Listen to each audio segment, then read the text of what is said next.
Welcome to this rapid revision video looking at the Virginia project. This time we're asking, why did the Virginia project fail? The previous video looked at the planning and organisation of the Virginia project. If you've not seen that one yet, you might want to see it first. But if you have, let's get into it. Why was Virginia important? A big part of why England wanted American colonies was the rivalry with Spain. Raleigh was clear about his hope that Virginia colony would serve as a base for English privateers to raid Spanish ships. England wanted to undermine Spain's dominance of the New World and take their own chance to colonise and rule the indigenous people of that continent. The start of empire? Well, possibly. The Virginia project failed. It would be another 100 years or so before England, or rather Britain by that point, would have secure colonies in America. However, the Virginia colony would provide crucial lessons for future colonists. It would also provide evidence that the trade in exotic goods like tobacco and potatoes could bring great wealth. We will now consider the reasons why Virginia colony failed. Reason number 1, the late voyage. There were 2 attempts at establishing a colony. The second, in 1587 to 90, is shrouded in mystery, but plenty is known about the 1585 to 6 failure. The voyage. The English left too late to establish crops on the colony before winter. To make matters worse, the fresh provisions that they brought soon rotted in the hot, humid conditions that they encountered. The colonists had taken a risk by putting their seeds and fresh food in their largest ship, Tiger. This ship sprung a leak, and the salt water ruined all of the seed and most of the food. The colonists were now dependent on the generosity of native peoples. While they did have Manteo and Wanchese to help, this was not a good way to make friends. Also, recent research suggests that they had a cultural misunderstanding here. By accepting food from the indigenous peoples of the continent, they were in effect saying, "We are now submitting to you." The English colonists didn't really understand this, but it was understood by the indigenous peoples and maybe helps explain the later reactions that they have. The English also arguably took the wrong colonists to the colony. Raleigh's attempts to promote the colony had an unfortunate impact. Merchants expected to find a paradise, rich in both exotic food and precious metals. Their view was that this was a really good get-rich-quick scheme, rather than having to go there and work like crazy to establish a self-supporting colony. Instead, they faced the prospect of foraging for a starvation diet of berries and nuts. Tensions and disagreements soon broke out. Elizabethan society meant that both urban merchants and country gentlemen had never really done any physical work before. Those colonists who were farmers had often left precisely to set up their own life and not to have to work for anyone rich anymore. They expected Native Americans to do all this. Again, hardly a way to make friends. The hunters lacked gunpowder, the fishermen found their techniques didn't work, and the colony had too many skilled craftsmen and not enough farmers to grow the food for them. Let's not forget that the gunpowder had got wet aboard the Tiger when it had sprung a leak, and many of these fishermen were kind of deeper sea fishermen from Devon who used longer nets.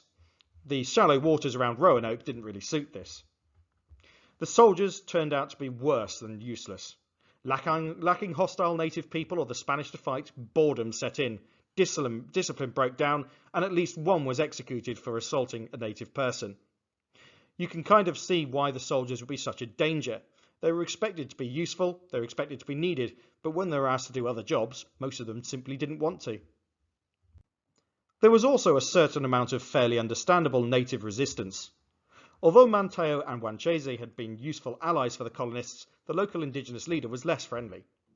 Winginer had initially welcomed the English, but he quickly tired of their incompetence and constant demands for food, which was scarce for his people too.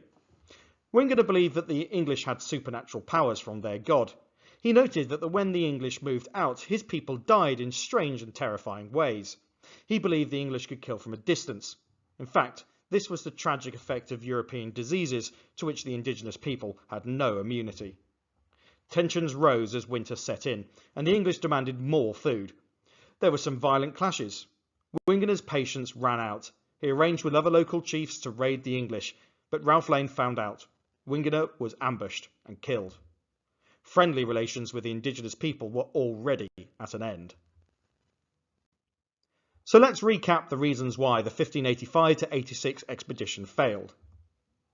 What finally tipped the colonists over the edge is unclear, as the sources are lost, but Lane clearly decided enough was enough, and the colonists returned to England, arriving on the 27th of July 1586. So what went wrong? Well, firstly, the voyage. Damage to Tiger meant the seeds and much of the food was ruined by seawater, so was the gunpowder. Other food rotted in the heat. In any case, the English set off too late to plant and harvest their crops in time for winter. Then there were the colonists themselves. They did not know how to establish a new colony. There were too many craftsmen, too few farmers, and the gentry had no intention of doing physical work, instead using indigenous people, and the less said about the soldiers the better.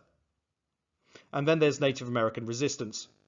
Despite a positive start, English demands for food and bouts of violence soured relations.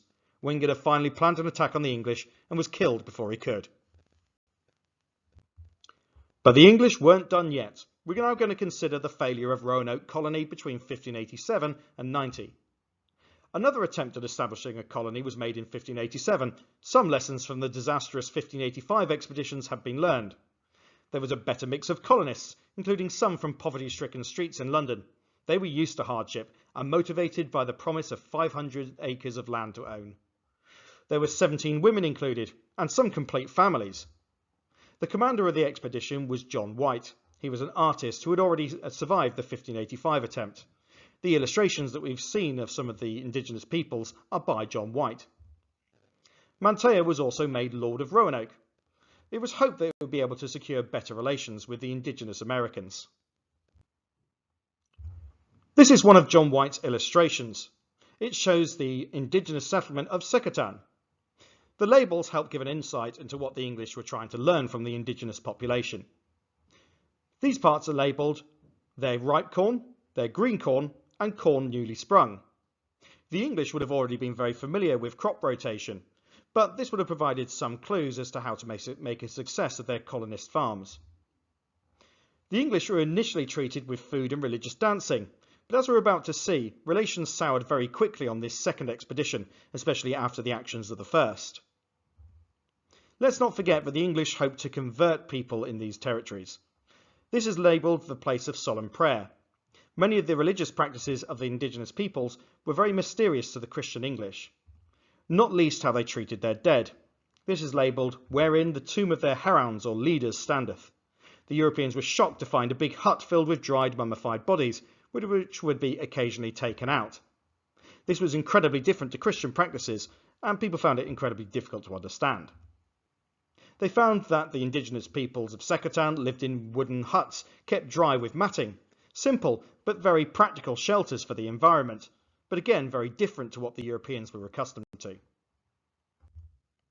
The failure of Roanoke. Firstly, we need to consider native resistance. This time, indigenous peoples were hostile from the start, despite attempts by Manteo to forge better relations. Relations were too strained from the last expedition. John White's advisor, George Howe, was found murdered with 16 arrow wounds. Manteo launched a reprisal raid. Tragically, this accidentally targeted and killed friendly Croatoan people. Also, John White's return. White returned to England to update Sir Walter Raleigh on the progress of the new colony. He brought back vivid paintings from the New World. White returned in 1590 to find the settlement deserted and no sign of the colonists. The English had failed. And that leaves us the mystery of Roanoke. Nobody knows for sure what happened to the colony and the colonists. They simply vanished. The settlement may have been wiped out by a hurricane, but no sign of the colonists was ever found.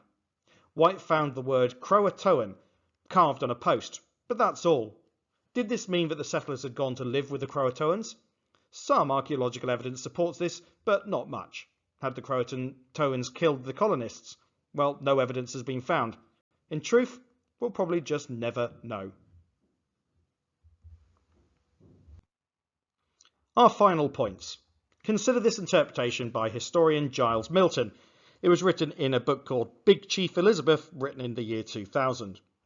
Unbeknown to either the Spanish or the English, Ralph Lane's settlers were proving more than capable of destroying themselves.